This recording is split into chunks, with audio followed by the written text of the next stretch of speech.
1980년 광주에서 학살, 1981년 문무대에서 학살, 고려대학교 한국외국어대학교 재적 159명, 1982년부터 1984년까지 강제징집 1121명, 그리고 의문사 6명, 그 피해자로서 기록합니다. 13번째입니다. 섬은 그냥 죽을까? 1983년부터 2009년 일지, 속초 신흥을 택한 것은 교주가 바로 고대 문무대 피해자였기 때문이었다. 교주는 입사할 때 아무 생각이 없었다. 문무대 퇴소하고 나면 기말고사였다. 그 뒤는 방학. 방학부터 고시를 준비할 작정이었다. 빨간 얼굴 홍당무.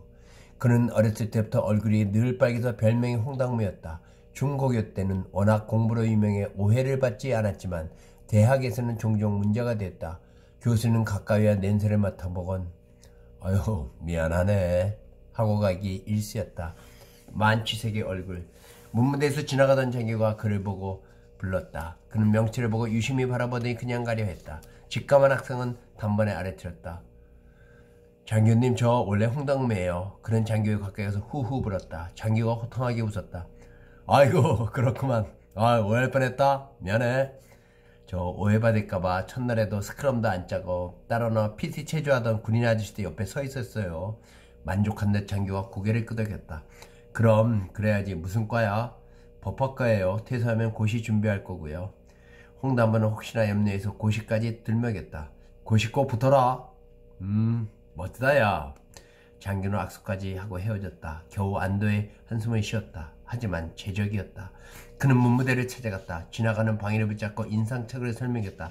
방해는 위아래를 훑어보더니 "그렇게 생긴 장교야. 수백 명이다, 수백 명." 그리고 가버렸다. 홍당무는 하도 보내 다음날도 찾아갔다. 머리에 뭔가 떠올랐다. 점심시간. 그는 장교 식당 앞에서 기다렸다. 의신연스러운 날씨와 분위기가 에워쌌다. 늦은 점심을 먹으려 바로 그 장교가 서둘러 뛰어오고 있었다. 홍당무가 달겨들며 주머니에 돌멩이를 꺼내 장교의 머리를 찍었다. 퍽! 마침 주변에 아무도 없었다. 눈바로 위를 찍힌 장교는 제법 대범에서 손수건으로 흐르는 피를 막으며 상대편을 바라봤다. "너구나. 음주 입사라고? 잘 찍었다. 차라리 시원하다. 내가 혹시 이럴까 해서 입까지 부러졌잖아. 이 씨발 장교야." 그는 멱살을 잡았다. 덩치는 장교가 훨씬 컸지만 홍당무가 마구 흔드는 대로 몸을 맡겼다. 갑자기 홍당무가 울먹였다. "이제 씨발 어떡해. 우리 엄마 좌판이란 말이야. 알아? 좌판. 길거리에서 웅크리하고 앉아 채소 판단 말이야." "미안하다. 무조건 써내려고 해서 엉겹길에 네 이름이 기억나서."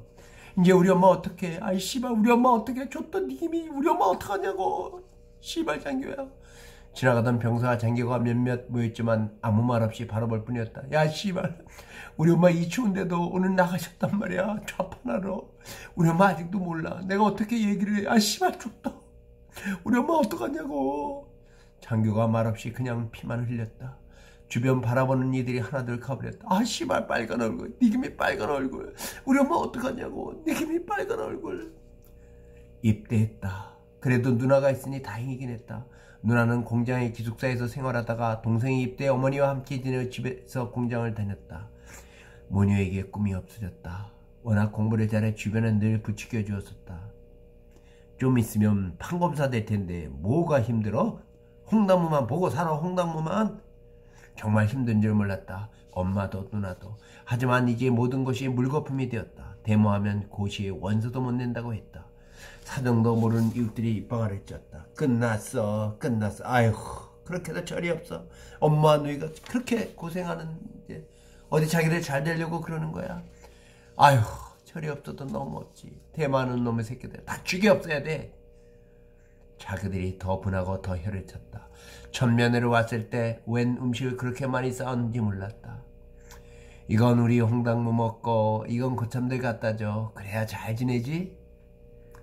"안 그래도 잘 지내. 걱정 마 엄마." 첫 면회 온 지 2주 뒤엔가 전보가 왔다. 모친 사망. 난 죄 없어요. 아주머니가 확 뛰어들었다니까요." 지나가던 사람들이 화물차의 운전자를 옹호해 주었다. 아주머니가 많이 취하신 것 같더라고요. 엄마는 홍당무가 입대한 뒤로 입에 술을 대기 시작했다. 절망에 가장 가까운 친구는 언제나 소주다. 엄마를 땅에 모실 돈도 없었다. 친척도 별로 없어 겨우 엄마를 태우고 누나랑 그냥 가까운 산에 뿌려들였다. 그리고 기대하기 전 문무대에 갔다가 왔다. 그 장교는 아직 있을까? 혹시 마주칠까 서둘러 나왔다. 화천, 다목리.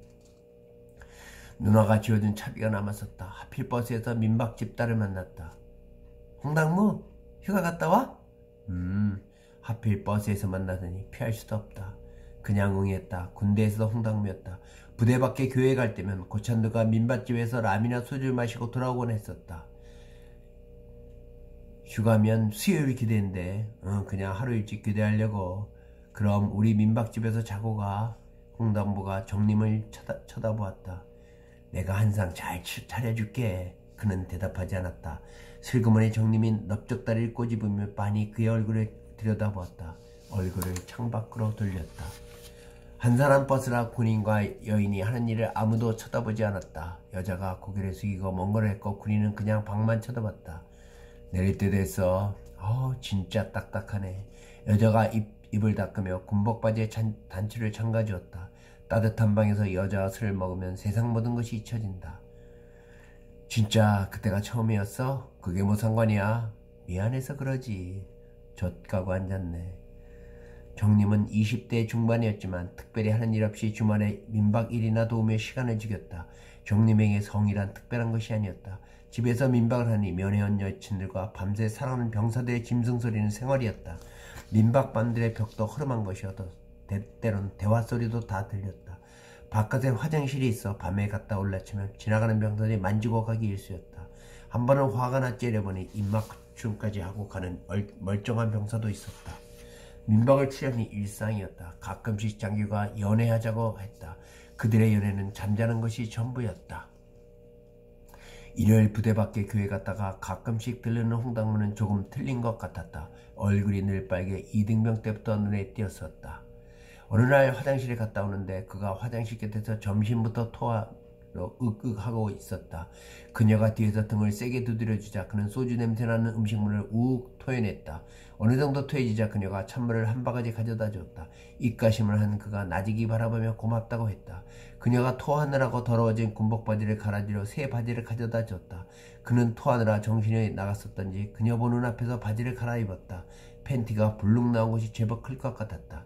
그녀가 바지를 갈아입던 그의 아랫대를 불끈잡다. 그녀가 거칠게 팬티를 내리고 그 위에 올라타고 넓은 치마로 덮었다. 폭넓은 원룸 치마에 다 덮였다. 조금 움직이니 금세 불덩이가 되었다. 그는 토하느라 얼굴이 백장이 되었는데 어느덧 홍당무가 되어 있었다. 정말. 그는 알 수 없는 소리를 했지만 뭔가를 참는 것 같았다. 이리저리 성을 많이 접했던 정림이지만 이등병의 짝대기는 상당했다. 오히려 정림이 자신이 하면서도 자신이 신음하고 있었다. 아래 불나겠어. 한참 안에 이제는 자신이 버거워 느려졌다. 하지만 짝대기가 아닌 돌덩이는 여전했다. 힘들어하는 정림을 미치고 홍당무가 위에서 눌렀다. 그녀는 그날 정신이 하나도 없었다. 그냥 방아만 찧었는데도 기진맥진이었다. 씨발려나 처음이란 말이야. 홍당무가 바지를 챙기며 한마디 내뱉었었다. 그 말이야. 한 주 내내 귓속에 맴돌아 토요일 불이 나게 면회 신청을 했다. 하지만 그는 나오지 않았다. 연이어 몇 주를 신청했지만 그는 면회도 거절했고 부대 밖 교회도 오지 않았다. 보안대에서 오라고 했다. 대인은 마치 당연한 일을 시키는 것처럼 이야기했다. 석철이 알지?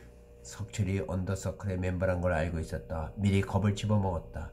알긴 하지만 별로 안 친해요. 이 새끼가 어떻게 맞았는지 나뒹굴어졌다. 내릴 줄 알고 미리 눈을 감고 있었다. 야, 이 병신새끼야. 니네 문무대 병신새끼들.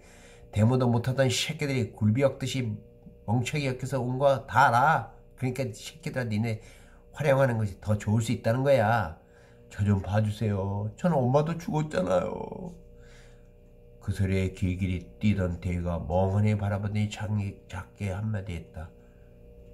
그건 나도 들었다. 잠시 말았던 그가 갑자기 뭔가를 획 던졌다. 에이 씨발.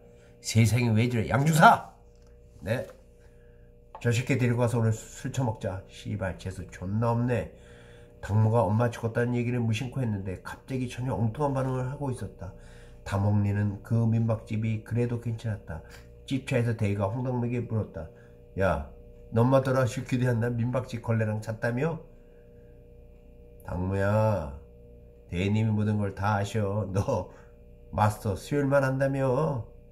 홍당무는 어쩌다 보니까 수요일에 한 번씩 마스터를 하고 있었다. 야, 당무야, 그래도 그렇지 엄마 돌아가신 날 하는 놈이 어딨냐? 미리 전화를 했는지 앉자마자 술상이 나왔다.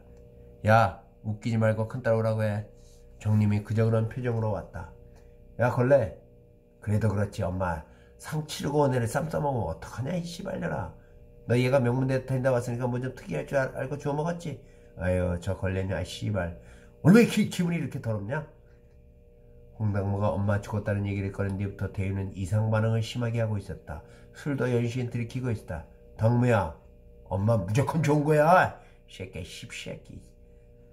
너 엄마 죽은 날 저 개년하고 빠구리를 터? 에이 씨발놈, 너 술상에 대가리 먹어. 빨리 먹어 새끼야. 갑자기 정님이 벌떡 일어났다. 그녀는 옷을 하나씩 벗기 시작했다. 아니 저 미친놈 왜 저래? 야이 씨탱이들아, 니네가 대마다 온 애들 얼마나 갈구니 소문 다 났어. 그래도 그렇지 엄마까지 들먹으며 갈구냐? 에이라이 씨발 새끼야.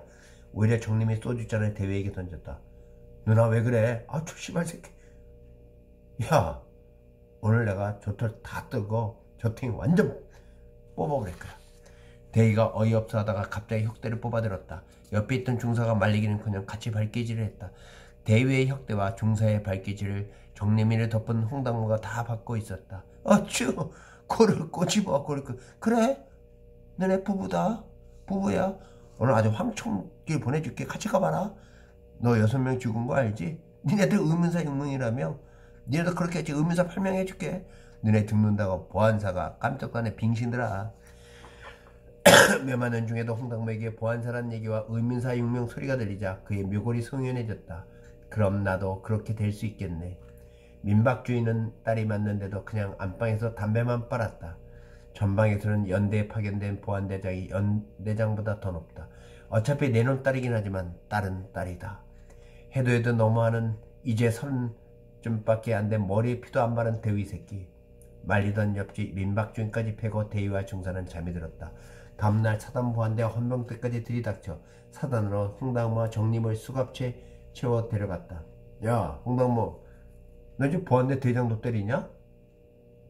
저 어저께 죽도록 터지기만 했는데요. 옆집 민박집 주인이 네가 때린 걸 다 봤다고 여기 진술서에 썼잖아. 이게 봐 임마. 진술서라는 제목의 도장까지 찍은 진술서는 홍당무와 정림이 대위를 패는 걸 보고 말리다 자신도 얻어맞져 다쳤다고 쓰고 진단서까지 첨부하고 있었다. 기가 막혔다. 보안대 영창에 갇혀 있는데 민박집 주인이 면회 신청을 했다. 조사실에서 여럿이 보는 데서 면회를 했다. 네가 때렸다고 쓰고 휴가 갔다 오랜다. 아저씨 휴가가 뭔지 몰라서 하시는 말씀이에요. 휴가 갔다 죽은 애도 있어요. 아이가 내 딸 좀 살려다오. 밖을봤다. 참 이상한 세상이다. 그냥 나도 죽을까? 그러면 최소 엄만 만날 수 있는데. 그냥 반시간이 지났다. 의문사익명이란 말이 자꾸 생각났다. 서울대, 연대, 고대, 성대, 동국대, 한양대. 아휴, 그렇게 할게요. 노란 봉투에 홍당무 비용이라고 써있었다. 마장동에서 누나에게 전화를 해 저녁을 먹기로 했다. 웬 봉투니? 중대장이 저번 엄마의. 아유 고맙구나. 중대장 월급 얼마 된다고. 그러게. 누나와 맥주까지 마시고 돌아와 실컷 다음날 오후까지 잤다. 어이 총각, 군인 총각 전화 받아봐. 주인집 아주머니가 불렀다. 저 전화예요? 군인 바꾸라는데 아가씨야. 네? 수화기를 받아더니 저쪽에서 정림이 나왔다. 미안해, 나 이 근처에 왔어. 어딘데? 니네 골목 있고. 어이가 없었다. 그럼 그냥 우리 집에 와. 그래도 되니? 뻔했다. 보안사가 보냈겠지. 과일하고 고기를 잔뜩 싸서 들고 있었다.